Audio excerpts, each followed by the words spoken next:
Good morning, good afternoon, good evening, whatever time of day you're watching this. Continuing my little series on building defects and building issues we've come across over the years. I'm going to take you through today a defective loft conversion. I did this survey a few years ago. I think it might have been during COVID or just after. Anyway, it's about 5 years ago. That's irrelevant, doesn't matter. A friend was buying a property. Unfortunately, she went through a divorce, and I looked at this house for her and her 3 kids. And it's not often, but from time to time, say to people, don't buy this house. There is so many issues with this property, not to buy it. So let's take you through the photos of the property. So the people that moved there, I think it was actually the people that owned the house previously. He was a carpenter apparently, and he converted the loft space himself. And you can't really see it in this photo, but the floor was dipping both ways. So roughly centre under that ridge, you've got the centre load-bearing wall to the property. And they're put in some beams of sorts, but you had this dipping effect of the floor so that it was high to the centre and then it dipped both ways.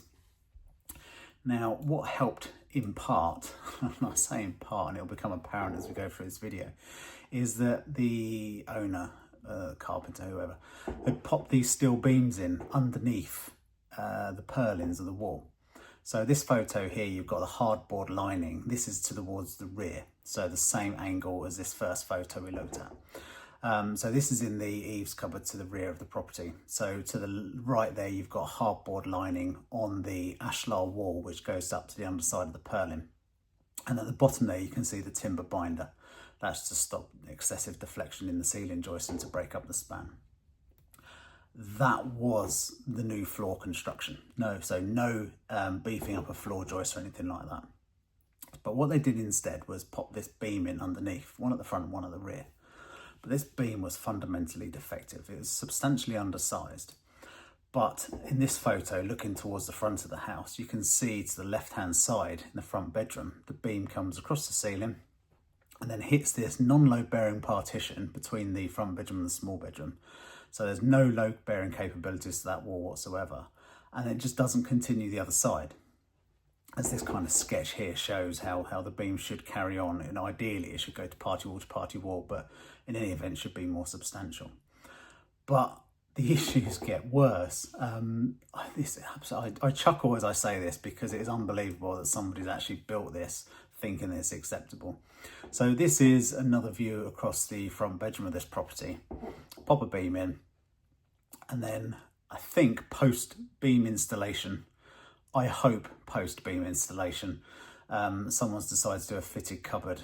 They just cut through the beam. Look at that.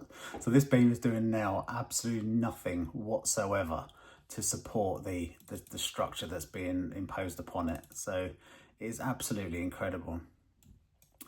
There were 3 issues with this loft conversion essentially. One was the structure was woefully inadequate.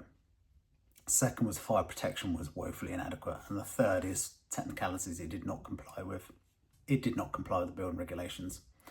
So in terms of the fire protection, this is the fire protection to the staircase. Completely open at the back there where the window is. It just built in front of the window. But this is 18mm MDF. So one of the least fire resistant products you can actually get. It was hung from the ceiling. There was no structure underneath this at all because it was directly above the staircase below, which in any event the 2 metre headroom on that staircase was lost as well.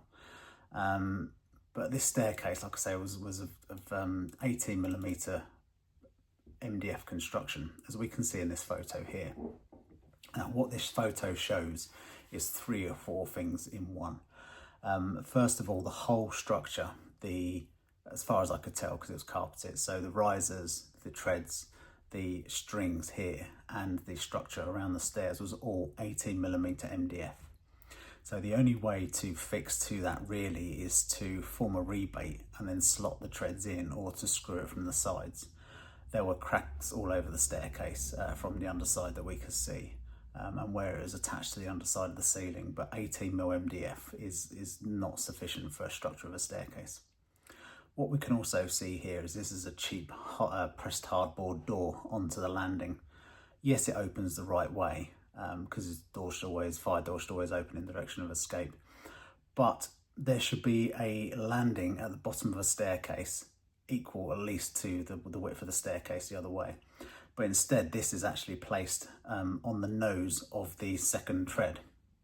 So actually part way up the stairs, so that doesn't comply either. And then it's not really a building regulation issue, but it's opening onto the door of the front bedroom, which isn't great. What we can't see in the photo, so please take my word for it, is the treads and the risers were virtually the same size, producing a staircase of around 45-degree angle.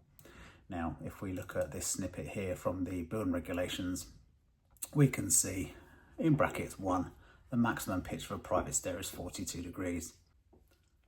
So you can see across the top there as well that a private stair can have a maximum rise of 220 and a minimum going of 220. You cannot use those together on the same stairs because that will give you a pitch of 45 degrees, whereas our maximum pitch is 42 degrees. So completely unacceptable.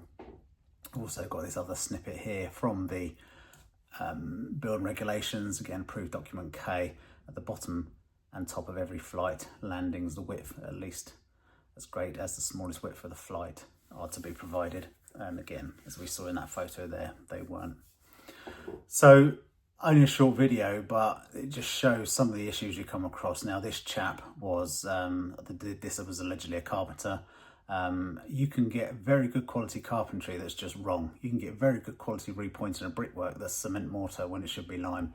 So just because someone's good at their trade, it doesn't necessarily mean that they've got that all-encompassing knowledge of things like the building regulations.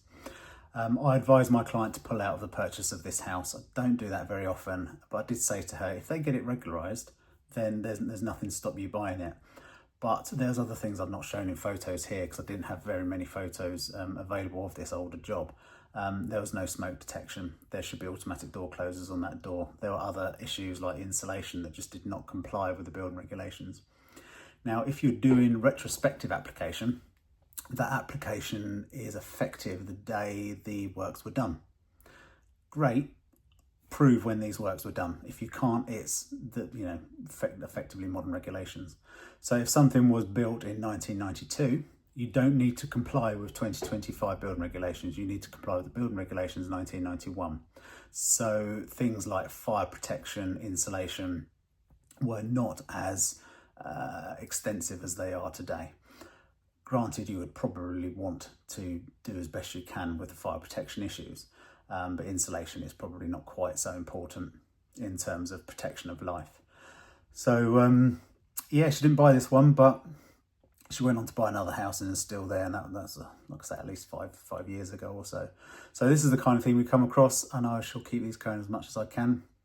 As always, if you like these videos, please like and subscribe, and I shall see you on the next one.